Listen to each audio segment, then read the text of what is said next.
Bonjour et bienvenue dans Voir le monde autrement, votre rendez-vous hebdomadaire pour comprendre l'actualité mondiale avec clarté, sans parti pris. Chaque semaine, nous faisons le point sur les faits marquants aux États-Unis, en Amérique latine, en Europe, en Afrique, en Asie et au Proche-Orient, pour vous offrir une vision globale, équilibrée et indépendante de l'information. Alors Chloé, que s'est-il passé cette semaine aux États-Unis d'Amérique? Le mercredi 8 octobre 2025, à Chicago, environ 500 soldats de la garde nationale ont été déployés sur ordre fédéral. 200 proviennent du Texas et 300 de l'Illinois. Les troupes sont positionnées autour d'installations fédérales, notamment le centre de l'ICE à Broadview. Le gouverneur J.B. Pritzker et le maire Brandon Johnson contestent cette opération, la jugeant contraire à la législation de l'État. Une action en justice a été engagée pour tenter de l'arrêter. Washington, décèle le shutdown fédéral américain, est entré dans sa deuxième semaine. Aucun accord budgétaire n'a encore été trouvé entre l'administration Trump et le Congrès, toujours divisé. Les services publics essentiels fonctionnent au ralenti. Des retards importants s'accumulent, tandis que la population exprime une exaspération croissante envers les deux partis. Le jeudi 9 octobre 2025, dans l'État de l'Illinois, une juge fédérale a suspendu le déploiement de la garde nationale. La juge April Perry, de la Cour de district des États-Unis, a émis une injonction temporaire de 14 jours. Cette décision bloque la fédéralisation et le déploiement de troupes autour de la région de Chicago. Elle a estimé qu'aucune preuve crédible ne justifiait un recours militaire et a critiqué les arguments présentés par le département de la Sécurité intérieure, jugés insuffisants. Le jeudi 9 octobre 2025, la tension s'est déplacée sur le terrain judiciaire. Une injonction temporaire bloque désormais le déploiement de la garde nationale dans l'Illinois pour 14 jours. Le tribunal fédéral doit encore statuer sur la légalité de cette intervention décidée par le président Donald Trump. Le vendredi 10 octobre 2025, le Pentagone a annoncé la création d'un nouveau commandement de lutte antidrogue placé sous le US Southern Command. Ce joint task force sera dirigé par le 2 Marine Expeditionary Force. Il regroupera des moyens maritimes, aériens et de renseignement afin d'intensifier les opérations contre le narcotrafic en Amérique latine et dans les Caraïbes. Ce même jour, les États-Unis et la Finlande ont signé un protocole d'accord pour construire conjointement 11 brise-glaces d'ici 2035. 7 navires seront construits aux États-Unis et 4 en Finlande. Le coût total est estimé à environ 6,1 milliards de dollars. Le premier navire finlandais devrait être livré vers 2028. Enfin, le vendredi 10 octobre 2025, les marchés financiers américains ont enregistré une sortie nette de capitaux. Les investisseurs ont retiré 4,520 milliards de dollars des fonds d'actions américaines au cours de la semaine close le 8 octobre. Les fonds de petite capitalisation ont subi 2,78 milliards de retraits. Ces mouvements traduisent une prudence accrue liée aux incertitudes du shutdown fédéral. Concernant l'Amérique latine, le lundi 6 octobre 2025, les présidents Luiz Inácio Lula da Silva et Donald Trump ont tenu une visioconférence. Cette rencontre marque la reprise du dialogue diplomatique entre le Brésil et les États-Unis après plusieurs mois de tensions commerciales. Les deux dirigeants ont évoqué la coopération économique et les relations bilatérales futures. Le mardi 7 octobre 2025, le président américain Donald Trump a ordonné la suspension des contacts diplomatiques avec le gouvernement vénézuélien. La mesure vise le régime chaviste et accentue les tensions entre Washington et Caracas. Les réactions des autorités vénézuéliennes restent à ce stade inconnues. Le même jour, la Banque mondiale a relevé sa prévision de croissance pour l'Amérique latine et les Caraïbes à 2,5% en 2026, contre 2,4% précédemment. La croissance pour 2025 demeure à 2,3%. Le Mexique est attendu à 0,5% cette année, puis 1,4% l'an prochain. L'Argentine devrait progresser de 4,6% en 2025, puis 4% en 2026. Toujours le 7 octobre, au Mexique, le corps du prêtre Bertoldo Pantaleón, disparu depuis 2 jours, a été retrouvé dans l'état de Guerrero. Âgé de 58 ans, il appartenait au diocèse de Chilpancingo-Chilapa. Les autorités judiciaires ont ouvert une enquête pour déterminer les circonstances du meurtre. Le mercredi 8 octobre 2025, en Équateur, le cortège du président Daniel Noboa a été attaqué lors d'une manifestation dans la province de Canare. Des pierres et plusieurs projectiles ont visé le convoi, et des impacts de balles ont été observés sur le véhicule présidentiel. 5 personnes ont été arrêtées et inculpées pour tentative d'assassinat et terrorisme. Aucun blessé n'a été signalé. L'attaque intervient dans un climat tendu, marqué par la suppression des subventions au diesel. Le mercredi 8 octobre 2025, en Argentine, la Chambre des députés a adopté un projet de loi limitant les pouvoirs présidentiels. Le texte restreint l'usage des décrets-lois par le président Javier Milei et autorise l'une ou l'autre des chambres du Congrès à bloquer un décret à la majorité simple. La loi a été approuvée par 140 voix contre 80, avec 17 abstentions. Le Sénat doit encore se prononcer sur le texte. Enfin, le vendredi 10 octobre 2025, le Trésor américain a annoncé un mécanisme d'échange de devises de 20 milliards de dollars avec l'Argentine. Les États-Unis ont acheté directement des pesos argentins pour soutenir le marché local dans le cadre d'un accord conclu avec le Fonds monétaire international. Cette mesure a entraîné une hausse de 0,8% du peso et de plus de 5% des actions argentines. Enfin, le même jour, la Banque mondiale a confirmé que la région reste parmi les plus lentes à croître dans le monde. Elle souligne que les défis économiques persistent malgré les révisions à la hausse. Qu'est-ce qui s'est passé cette semaine, Agatha? Le mercredi 8 octobre 2025, les ambassadeurs des États membres de l'Union européenne ont approuvé le principe d'une législation visant à éliminer les importations de pétrole et de gaz russes d'ici 2028. Le plan prévoit l'interdiction des nouveaux contrats dès janvier 2026 et la suppression des contrats à long terme à l'horizon 2028. Le même jour, à Paris, le Premier ministre Sébastien Lecornu a démissionné après seulement 27 jours de mandat. Cette démission a provoqué une nouvelle crise politique.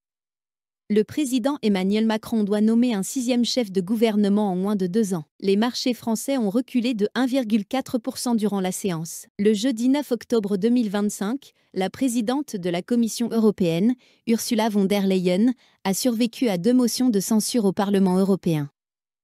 Les textes, déposés par l'extrême droite et par la gauche, ont été rejetés avec 378 et 383 voix contre. Elle conserve ainsi la présidence de la Commission. Le même jour, la Commission européenne a annoncé une hausse de son programme d'investissement Global Gateway. L'enveloppe atteindra désormais plus de 400 milliards d'euros d'ici 2027. L'initiative vise à renforcer les partenariats dans l'énergie, les transports et les ressources stratégiques avec les pays du Sud global. Toujours le 9 octobre, la Commission européenne a ouvert une enquête interne visant le commissaire hongrois Oliver Varevi. L'enquête porte sur des allégations de collaboration avec des agents hongrois pour recruter des fonctionnaires européens lorsqu'il était ambassadeur à Bruxelles entre 2015 et 2019. Le vendredi 10 octobre 2025, le ministre italien de l'économie a déclaré que l'Italie se défendrait contre toute intervention de la Commission européenne dans ses pouvoirs dorés. Cette réaction fait suite à des menaces de procédure européenne pour non-respect des règles du marché dans le secteur bancaire.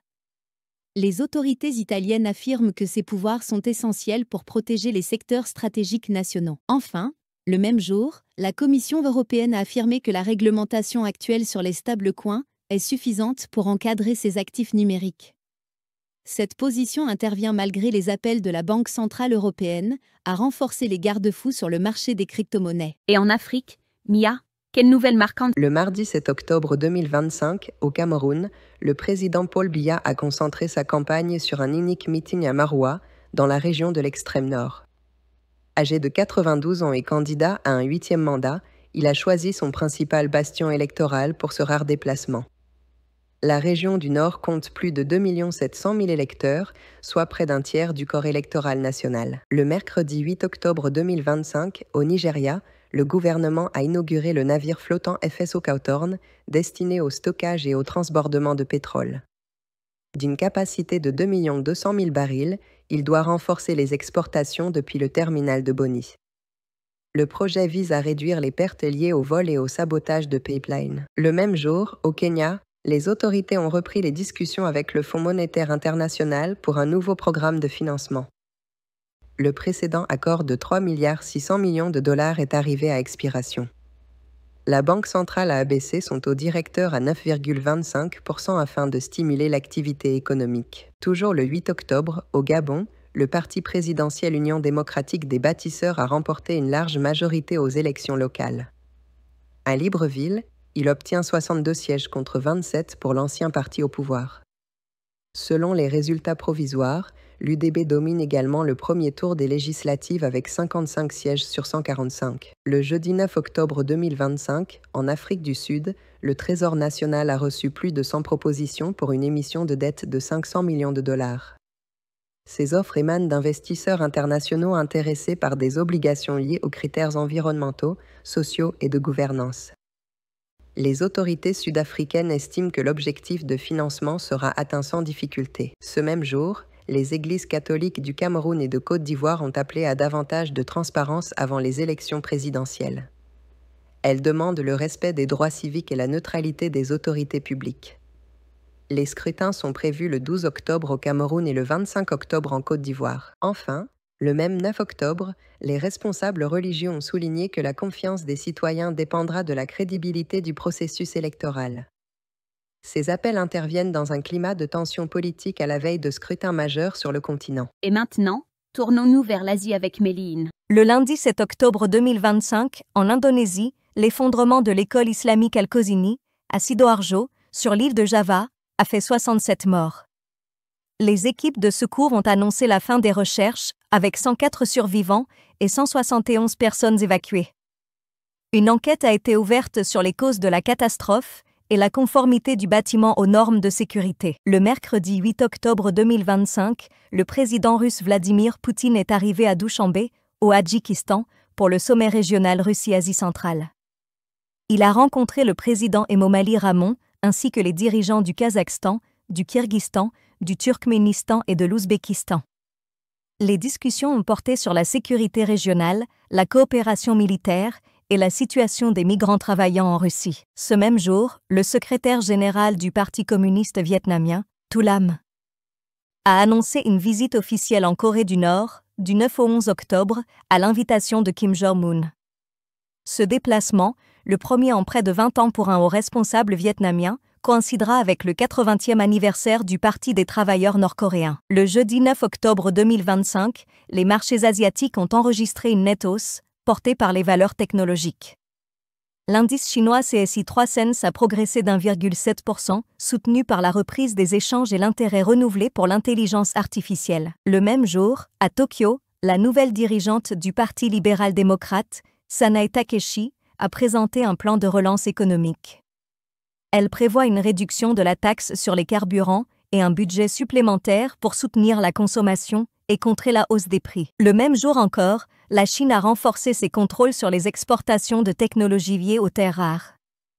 Cette mesure vise à encadrer les transferts de savoir-faire stratégiques et à protéger les industries nationales dans un contexte de rivalité technologique mondiale. Le même jour enfin, l'Australie et l'Inde ont signé à Canberra un accord de coopération en matière de sécurité maritime. Ce partenariat prévoit le développement de capacités communes pour le sauvetage sous-marin et la gestion des incidents en mer. Enfin, le vendredi 10 octobre 2025, le yen japonais a connu sa plus forte baisse hebdomadaire de l'année, en recul de 3,5%. Cette chute est liée à la baisse des anticipations d'une hausse des taux d'intérêt par la Banque du Japon, malgré un léger rebond en fin de séance. Qu'en est-il du Proche-Orient, Karim? Le 8 octobre 2025, Israël et le Hamas acceptent la première phase d'un plan de paix proposé par les États-Unis.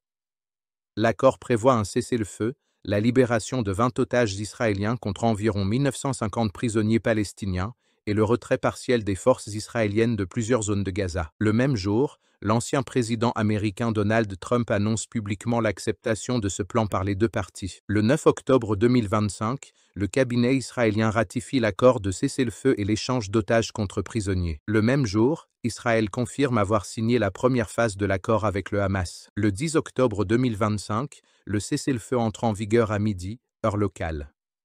Dès l'entrée en application, environ 200 soldats américains arrivent en Israël pour aider à superviser la mise en œuvre de l'accord. Leur mission consiste à observer le respect du cessez-le-feu et à faciliter l'acheminement de l'aide humanitaire vers Gaza. Le même jour, des milliers de Palestiniens déplacés commencent à retourner dans leurs quartiers détruits à Gaza.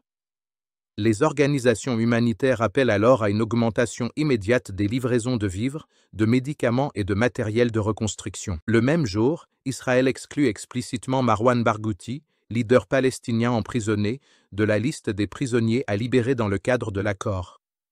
Enfin, le 11 octobre 2025, un raid aérien israélien frappe le village de Mseleh, au sud du Liban, causant la mort d'une personne et en blessant 7. Merci de nous avoir suivis.